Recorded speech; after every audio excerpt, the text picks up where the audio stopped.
फिर से मैं आपका हार्दिक दिल से अभिनंदन करता हूँ, स्वागत करता हूँ। मित्रों, क्रिश्चियनिटी हो चाहे इस्लाम,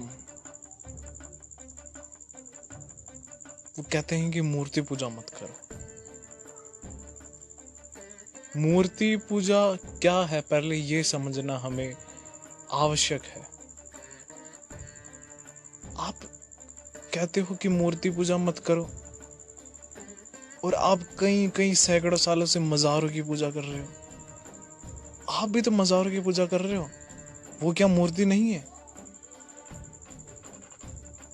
इतने सालों में तो अंदर का शरीर क्या, उनको खाने वाले कीड़े भी जिंदा नहीं रहते, और आप सालों से उन मज़ारों की पूजा कर रहे हो, उनकी इबादत कर रहे हो। और जहाँ तक की बात है कि आप मूर्तियों की पूजा मत करो, मूर्तियाँ सिर्फ मूर्तियाँ नहीं होती।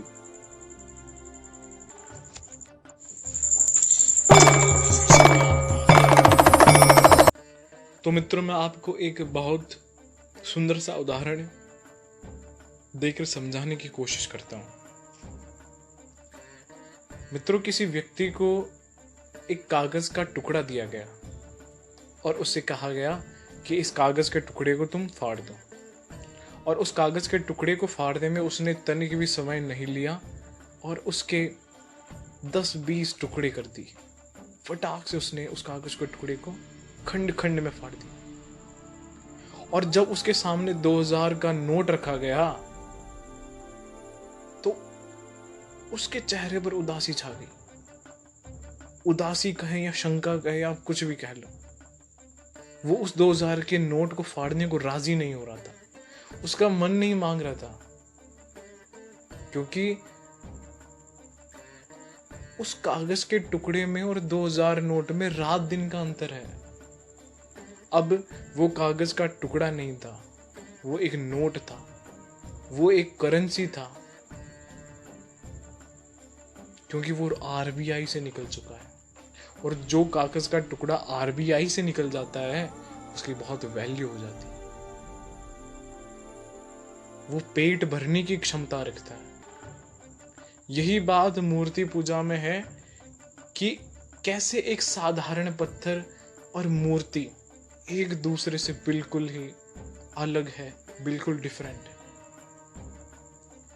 आप साधारण से एक पत्थर को वही कागज समझ लीजिए और किसी भी भगवान ईश्वर के विग्रह को उस 2000 के नोट की उपमा दे सकते हैं। जैसे आरबीआई से गुजरने के बाद एक आम कागज सिर्फ कागज नहीं रहता, वो रुपया बन जाता है, वो लक्ष्मी बन जाता है। उसी प्रकार जब कोई पत्थर, ये एक मामूली सी पत्थर की मूर्ति प्राण प्रतिष्ठा से गुजरती है, तो वो केवल मूर्ति नहीं रहती, उसमें ईश्वर के प्राण बसते हैं। ईश्वर स्वयं उस विग्रह के अंदर विराजमान होते हैं। अगर मूर्ति में प्राण नहीं है, मूर्ति में ईश्वर की छवि नहीं दिखती, तो क्यों सैकड़ों लोग सुबह सुबह सर्दियों में स्नान करके सुबह सुबह क्यों कष्ट करके उठते हैं और हजारों की लाइनें बड़े बड़े मंदिरों में लगाते हैं केवल उस मूर्ति के दर्शन के लिए? ऐसा क्या है उस मूर्ति में? श्री बांके बिहारी जी का मंदिर वृंदावन में, जिसको लोग देखकर ही अपनी सुध बुध खो बैठते हैं। क्यों? क्योंकि भाई उसके अंदर श्री ठाकुर जी महाराज के प्राण बसते हैं।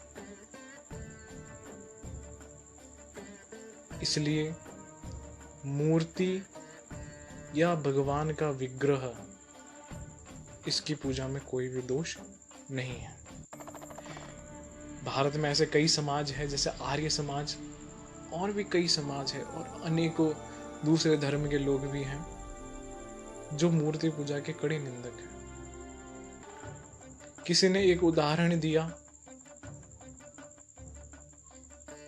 कि आप मूर्ति पूजा का विरोध करते हो, अगर मैं आपकी पिता की तस्वीर पर थूकूं तो आपको कैसा लगेगा? वो आदमी झट से उठ खड़ा हुआ और बोला, ये तुम क्या कह रहे हो? वो मेरे पिता है। तो उस आदमी ने बोला, लेकिन मैं तो आपके पिता पर नहीं थूक रहा, मैं तो सिर्फ उनकी तस्वीर पर ही थूक रहा हूं, और आपको इतना बुरा लगा। तो यही तो बात मूर्ति में है।